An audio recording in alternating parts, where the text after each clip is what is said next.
So there's a couple problems that affect a bunch of people, and I mean really a bunch of people.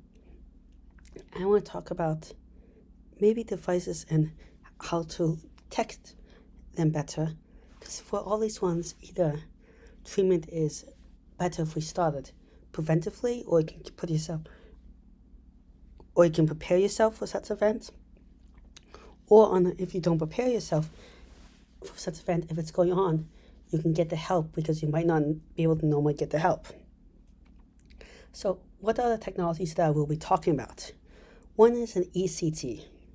So an ECG is electroencephalogram. So sorry, EEG. I put ECG, which is actually for your heart, electrocardiogram. But an EEG measures brain waves. And that's the thing you usually see with a bunch of wires coming out all over the place.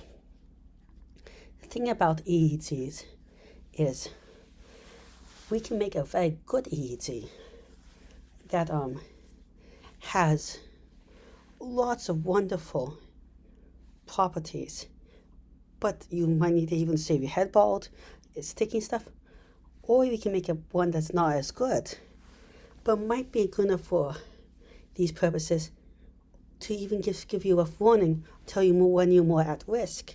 That's just a little headset that just goes behind your ears, or a cap or something that isn't all this thing.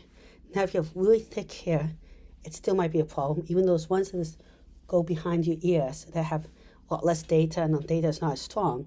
But that one could go for everyone. And also, the more debilitating these things are, the more a person might be willing to make life changes, such as going completely bald. Another thing I will be talking about is pulse oximeters plus, and I'll get to what the plus means. But they work by sending a light beam through using your fingers, and these light beams, what they can do is they can measure how much oxygen in your blood, because your blood has two slightly different colors depending on how much oxygen or carbon dioxide is in your blood. It actually sends out two different light beams of different frequencies to get rid of some errors, because there's a distinctive curve based on it and how much, and one has a little more errors with certain chemicals, and one has a little more errors with certain other chemicals. But the but you can also detect heartbeats by seeing how much, when you have more or less blood in your body. With this thing, you can use it to detect. Also, you can use pulse with different light beams, to adjust it for amount of blood in the vessel. But you can use it to detect heartbeats by seeing how the light absorption varies with time. So when it's high, it's pulsing some blood through that vessel. You can use it to detect a little bit of blood pressure, a little bit of other measurements. So that's kind of the plus. But another part of the plus is that with if you shine more different beams of light, more different frequencies, you can get a lot more chemical data. None of these data is super precise, but you can get a lot more. You can start measuring blood pressure, blood thickness, dehydration to some extent, how much water is in it. You can measure if there's any really toxic compounds, and much, much, much more. Now, one place to put it on, usually put it on your, usually a pulse oximeter, for convenience, people put on the fingers, or it's a wristband thing, which I'll get to.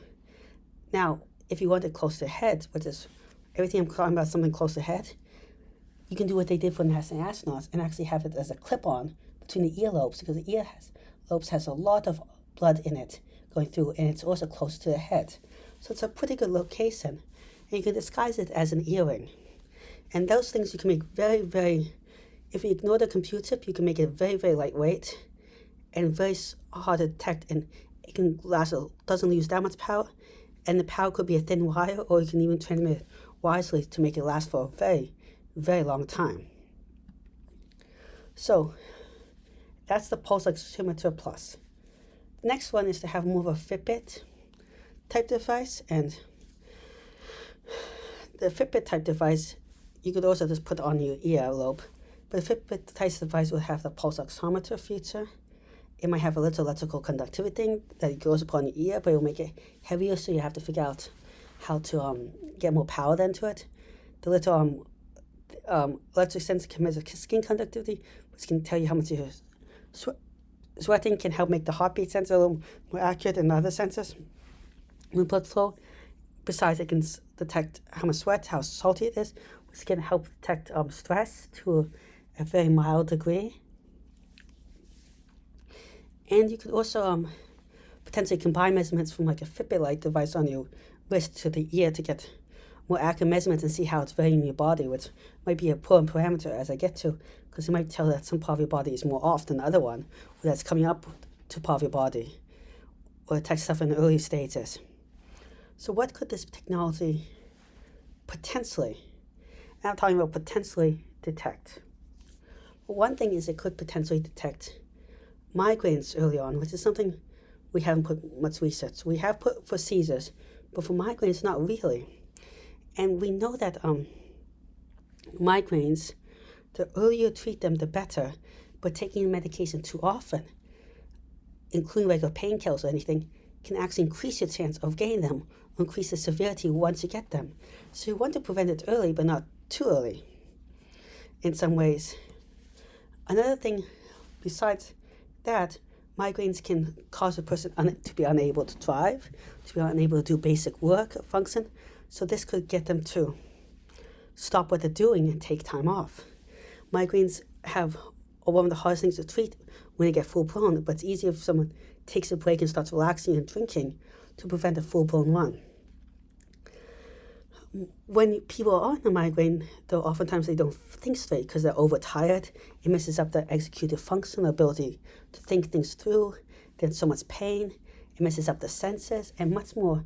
And migraines can even be deadly. So this is not a minor thing. So treating it in the severe cases will be very helpful, especially if we can reduce the amount of medication and use the medication when it's more appropriate. Besides the medication and everything going around,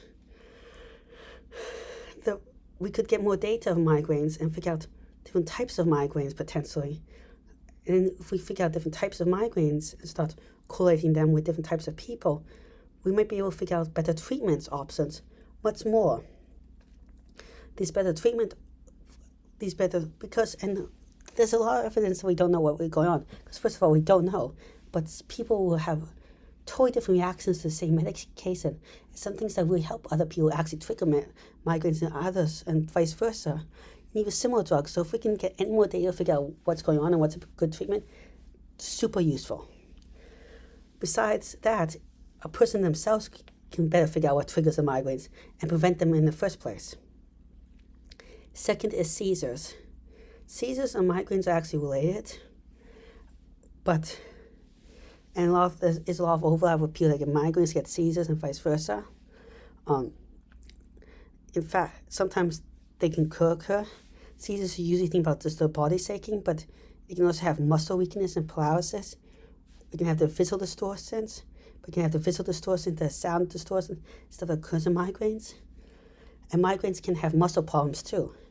Sometimes, though, the seizure medication, if you give it to a migraine sufferer, makes the migraines worse, and some stuff that makes seizures better, we know most cases, makes migraine worse, and vice versa, such as giving extra oxygen actually makes migraines better to the body, but makes seizures a lot worse. We don't know fully why. We know that having low amount of oxygen to the brain causes migraines, which is why I think a pulse oximeter and measuring blood oxygen might give us some indication, because maybe that's part of the trigger is that something happens to blood and you're not getting enough oxygen. And that giving more oxygen can help. So it might help us understand it from an oxygen blood standpoint. And we also know the heartbeat and stuff changes before a migraine. More evidence that all that works. Seizures is the opposite. With too much oxygen can cause seizures, and treating with CO2. We can also figure out better with both of these technologies how much oxygen or CO2 to give to a person. Another thing is we could just look at when a person feels faint. And maybe that has to do with that dehydration of blood oxygen or more. That could also do with heartbeats and stuff. And when a person feels faint, giving them a little bit of warning can really help them before maybe they realize. Because if they actually faint or unconscious, it could detect it and call a hospital or something. And collapse like a safety warning. Another one is it could detect dehydration. And dehydration is a very, very serious issue. You might be like, I know when I'm dehydrated. Well, actually, chronic dehydration is a lot more common than you would think in people. A lot of older adults have it, but a lot of autistic and neurodivergent people have it because of we have lack of skills to detect our own body states, or we're hyper-focused on something, or so on and so on. A lot of people have it because they overwork themselves, or a lot of people have it on the work site when they're hot outside. Dehydration kills a lot of people. Every year it's one of the biggest killers that's related to weather.